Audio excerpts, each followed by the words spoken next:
Ce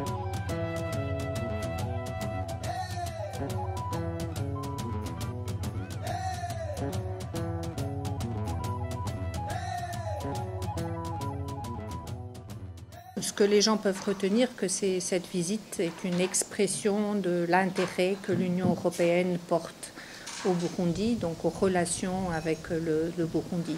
Je suis venue pour participer à un colloque que la délégation de l'Union européenne a organisé ensemble avec la Conférence internationale des Grands Lacs et le HCR sur la stratégie des Grands Lacs. Mais c'était donc une occasion de discuter un peu, d'écouter aussi les pays de la région et les acteurs régionaux sur la situation dans les Grands Lacs. Mais c'était bien sûr aussi l'occasion de rencontrer les autorités burundaises, les organisations de la société civile et mieux m'informer sur la situation au Burundi. Donc moi, en tant que représentante du service européen, je vais ensuite, retournant à Bruxelles et avec mes services, donc informer les États membres de l'Union européenne sur les consultations que nous avons tenues ici ces jours-ci.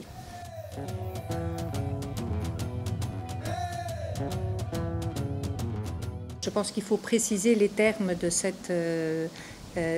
ces déclarations. Donc ce qui s'est passé, c'est que le Burundi était sous ce que nous dénominons un article 96 de l'accord de Cotonou, et donc qui empêchait qu'un certain niveau des relations entre l'Union européenne et le Burundi, suite à la levée de ces sanctions, nous avons pu commencer à travailler directement avec le gouvernement burundais sur une série de programmes. Qu'est-ce qui s'est passé entre-temps? Donc ces années ont bien été mises à profit et nous avons pu avancer dans la programmation d'un certain nombre de programmes.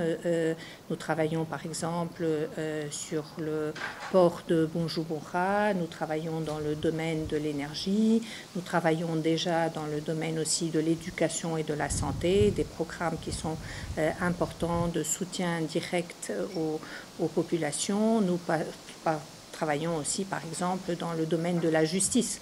Donc, il y a vraiment un engagement qui a été renforcé et un niveau de coopération qui était différent des années auparavant, dans laquelle nous étions restreints par les circonstances politiques qui avaient déterminé cette imposition de cet article 96.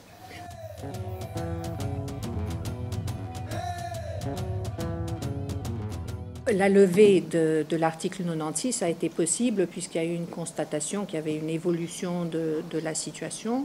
Nous avons aujourd'hui eu une très bonne réunion avec Monsieur le Président, pendant laquelle nous avons pu discuter ensemble des perspectives de la relation entre l'Union européenne et le Burundi. Je sais qu'il y avait une attente de la part des autorités sur ce qu'on appelle l'appui budgétaire direct sur le Burundi. Donc on a bien expliqué que c'est un instrument que l'Union européenne utilise de moins en moins. Donc l'Union européenne est aujourd'hui dans une logique différente de relations avec les pays partenaires, une logique que nous appelons beaucoup plus une logique de partenariat.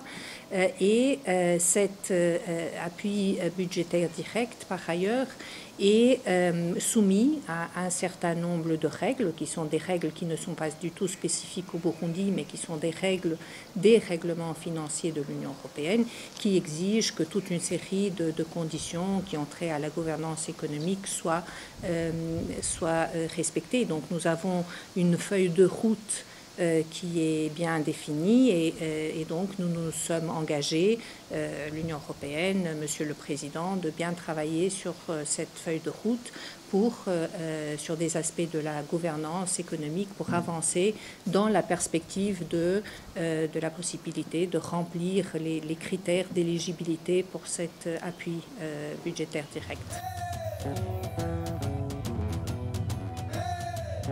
Il n'y a pas de violation d'une feuille de route, parce qu'une feuille de route, c'est c'est un chemin que nous devons suivre et donc ce que nous sommes en train de faire, c'est de travailler ensemble sur les critères. Donc ce n'est certainement pas question de violation de feuilles, c'est question d'avancer dans le remplissement, je ne sais pas si c'est le bon mot en français, mais dans le respect de ces critères.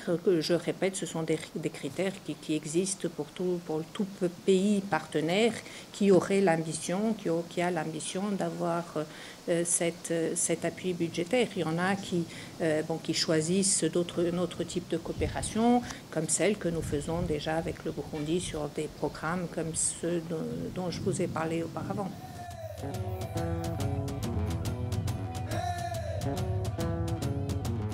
La situation de tension dans la région des Grands Lacs, évidemment, nous préoccupe l'Union européenne. Et nous sommes convaincus que les tensions empêchent le développement durable de la région des Grands Lacs. Et nous sommes, dans l'appel que nous avons fait au long des derniers jours, c'était un appel pour le dialogue, pour la construction de mesures de confiance entre les différents acteurs.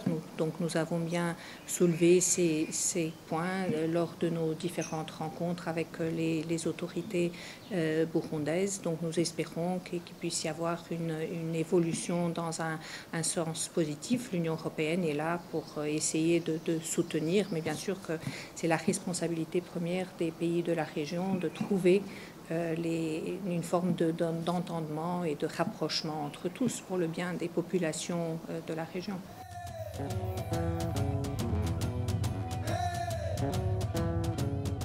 Nous avons pu avoir une première réunion avec des acteurs de la société civile avec lesquels nous avons déjà travaillé lors de processus électoraux précédents. Nous avons déjà approuvé un projet de coopération dans le cadre de l'observation électorale, et donc l'Union européenne, comme elle l'a fait, continuera à soutenir ces organisations.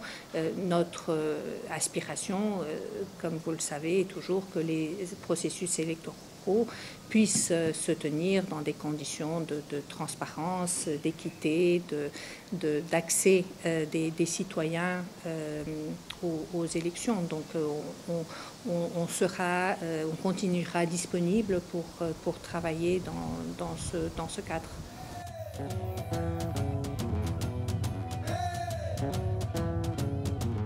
Nous avons pu en discuter lundi et mardi lors de